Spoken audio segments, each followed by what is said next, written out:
छुपे हो कहाँ जाके मोहन मुरारी, यहाँ लाज मेरी लूटी जा रही है। दुष्ट दुशासन खींचे सभा बीच सारी, यहाँ लाज मेरी लूटी जा रही है। छुपे हो कहाँ?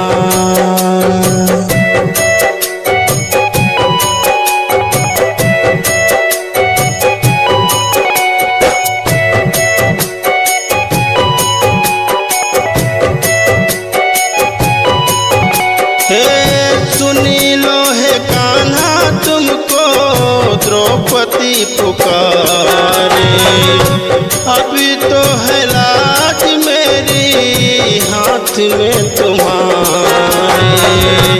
लागो सहाय आके गिरधर बिहारी, मर्यादा की अर्थी उठी जा रही है। छुपे हो कहाँ?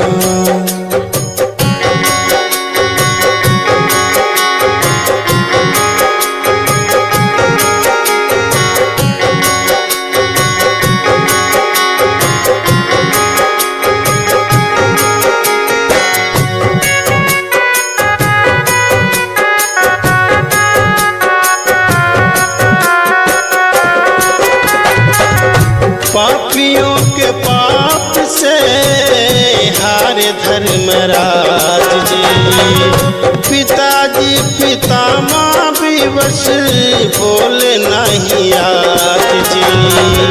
हाथ जोड़े 5 महारथियों के नारी, आशा में सासा टूटी जा रही है। छुपे हो कहाँ?